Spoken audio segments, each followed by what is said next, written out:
so much for tuning in. My name is Surprise Madila and I'm back with another video. Thank you to everybody that has subscribed this far, to everyone that showed love in the last video that I posted. Trust and believe it made my day.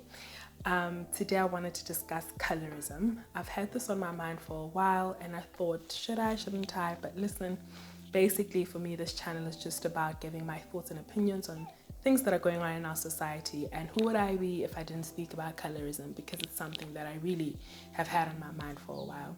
So let's speak about colorism. By definition, it is prejudice or discrimination against individuals with a dark skin tone, typically among people of the same ethnic group or racial group. A while ago, I saw a TikTok video of a talk show where they were talking about colorism. And these young ladies were obviously describing their experience. And what I found really interesting with that particular episode of that talk show was that they were asking a light-skinned woman how she was affected by colorism, negatively affected by colorism. And she went on to describe her experience, and I'm not knocking her. I think each of us obviously have faced discrimination, and speak about your experiences, share them truthfully. I just think when it comes to the conversation of colorism, sometimes us as light-skinned people can sound like white people when black people point out racist actions or just tell you that you're racist. You then want to say, I'm not racist, the black person once called me a monkey. And you sort of want to compare apples and oranges. Sometimes I feel like that is how light-skinned people sound in the conversation of colorism. For years and years and years, light-skinned people have been the aspirational, have been the, how can I put it? Light-skinned people have been put on a pedestal, specifically women. I'll speak about it from that perspective because I'm a woman. I think even when it comes to representation, just in music videos or anything really, we've always just been conditioned to think that being light-skinned is what we need to aspire to. If we look at billion-dollar industries like the skin lightening industry, we can't sit here and pretend that that industry just exists just because. It exists because of colorism. Let me put it this way. A lot of the time, people will say that they prefer light-skinned women just as a preference or whatever they are. But I always say it's good to investigate where your preferences come from. What are they rooted in? And I would like to think that a lot of our preferences are shaped by how we were raised, what we see on TV, even though we might not think that. But I truly believe that the things that we consume on a daily basis really do shape our preferences, really do shape our view of society on a whole. Back to colorism. Just as is. I think it's really, based on the talk show that I watch, I think it's really unfair to have light-skinned women speak about how they were affected negatively by colorism. Because like I said, it's like when black people are having the conversation of racism with white people and then white people are quick to dismiss. A while ago, I was on Twitter. Well, I'm on Twitter every day, but a while ago, I saw this tweet where this young lady was like, I can't remember specifically what she said. I just remember this part.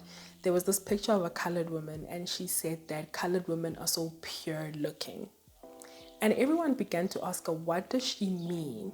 And for me, that was a classic example of colorism at its finest. That we are so convinced that beauty can only exist if it's a certain shade, that beauty can only exist if it looks a certain way, and that we associate people who are light-skinned, even though we're afraid to admit it, with pureness.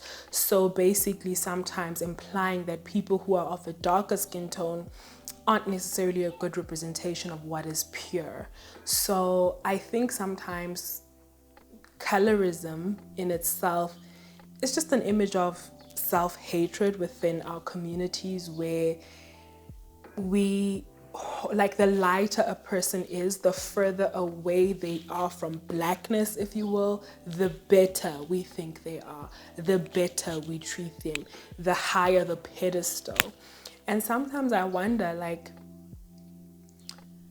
well, I guess I don't wonder because I know these things are taught to us as we grow up. I remember when I was much younger and I used to love swimming. I used to swim all the time. And you know, when you're a child, you don't care about sunscreen. Like, I didn't care about sunscreen. All I wanted to do was swim, get out the pool, sit in the sun, get back in the pool. You know, that's what we did as kids. I would go home and my family would be like, well, you need to stop swimming so much and sitting in the sun because you're getting darker. And I remember the first couple of times they said it to me, I really didn't care, because for me at that point I was 11. I didn't really care about my skin tone. I just cared for swimming. But as I grew older and they kept saying this to me, I eventually stopped swimming, because for me, in my mind, I'm like, oh, if I'm darker, does that mean that I'm not pretty anymore? And that's not to say that that is anything to compare to what my darker skin counterparts have went through, but it's just to show how sometimes these things are ingrained in us from childhood, to say that, oh, you need to be lighter, you need to be, you know, pure looking, if you will, you know. And it's sad that we grow up with these stereotypes. We grow up with, you know, not sitting in the sun because you're trying to preserve your complexion, and using large amounts of sunscreen because you're trying to preserve your complexion.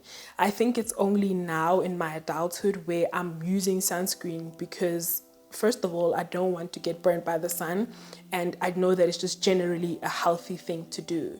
But previously, my before, like, just educating myself and just learning about colorism, I was using sunscreen to keep my complexion, because it's almost like, I don't want to say a stronghold, but almost like something you want to hold on to, because in my mind, I couldn't fathom being beautiful without being light-skinned, because all my life I was taught that beauty is synonymous with lighter skin. And I thank God for places like Twitter, places like YouTube, and, you know, social media on a whole. I've learned a lot, and just decolonizing my beauty standards and what I find beautiful. Is having representation going to end colorism? I think that it will play a huge role in educating people about colorism. I think that for young, dark-skinned kids and even adults, seeing people that are dark-skinned on our screens, in our magazines, on our social media, that helps us decolonize our beauty standards. Because for years and years, we've been force-fed that, you know, long hair is the standard. You know, lighter skin is the standard. The lighter you are as a black person, the better. The less black you can look, the better.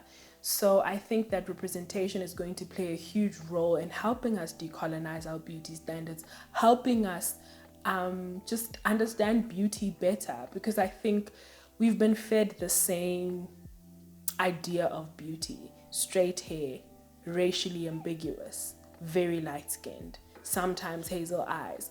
That is not bad, because you don't really choose how you're born. But essentially what I'm saying is that if we're constantly taught that that is the beauty standard, that that is what we all need to look like, then it can become a bit weird, because not everyone is born looking like that. So in high school, I used to use this product for acne. And this product was said to have a skin lightening agent within it. When I bought the product, I didn't know. But as I kept using the product and saw my skin getting lighter, I won't lie to you and say that I didn't enjoy the attention that came with my skin being that light. There was this particular girl in school. She would always ask me about, this product really makes your skin lighter. And she was very fascinated by, like, oh, you're very light, you're becoming lighter. And I won't lie and say that a part of me was like, okay, it's like when I knew that, okay, this product is lightening my skin, it clicked, like, okay, I'm going to keep on using it. I remember the one time my dad came back from work and he looked at my face and he was like, wow, what's going on with your skin, you know? You know, it's looking, you know, it's looking lighter, but like not great. I can imagine it was probably ruining my skin and I didn't know it. But essentially what I'm saying is that it's that same thought process that I had at that age, at 16, thinking to myself that the lighter I am, the better. Me being lighter is the best version of me, the most beautiful me. And I think would be lying if we said that colorism doesn't impact us as Black women. It impacts us immensely. I don't think that it impacts light-skinned women as much as dark-skinned women. Like, not in the slightest. Not in the slightest. I think what Black women have had to face and had to go through because of the color of their skin, yikes, man. I can't even put it into words because it's that much. So essentially, colorism in our society is real, and it affects teenagers, it affects adults, it affects children. And I think as children, especially when you're really young, you're not really thinking about the tone of your skin. You're a child, that's the last thing on your mind. But if you're within a community that constantly speaks about the tone of your skin and that it would look better if it was a certain shade, you are bound to grow up thinking and wanting to emulate a certain shade of skin, or dare I say whiteness. Just to close this off, I want to close this off speaking about hair.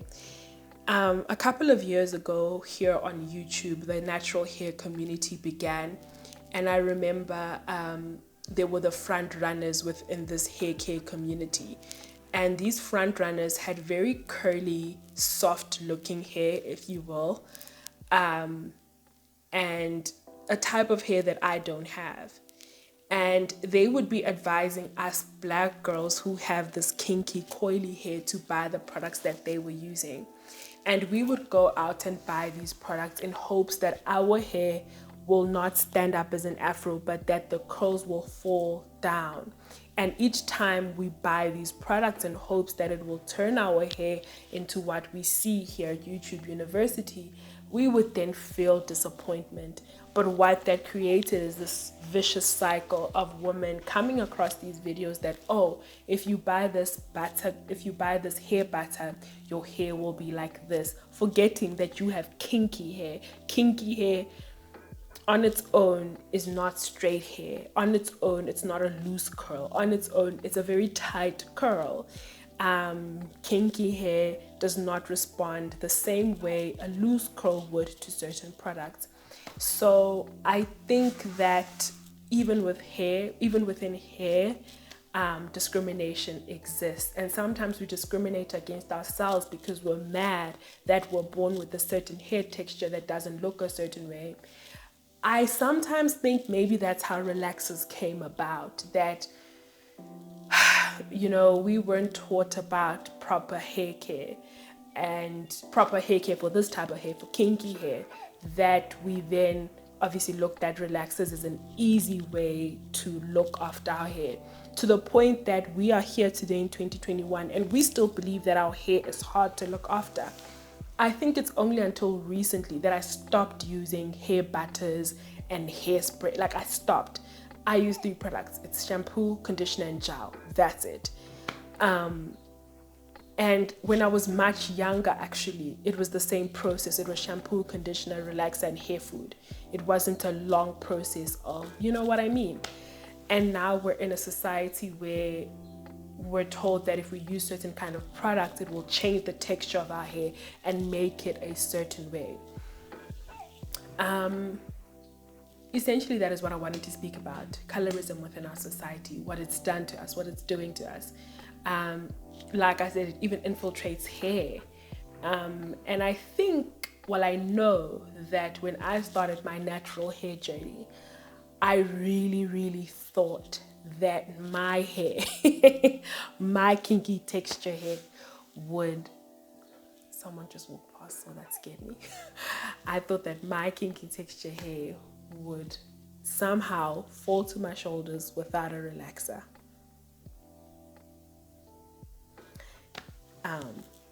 Some people have that privilege, but not my hair. My hair, when it grows outwardly. Essentially, that is what I wanted to speak about. Colorism within our society. Please, in the comments down below, share your thoughts, with your experience with colorism. What do you make of it now? How can you decolonize your own beauty standards? And what is your definition of beauty now that you know what colorism is? Thanks, guys. Bye.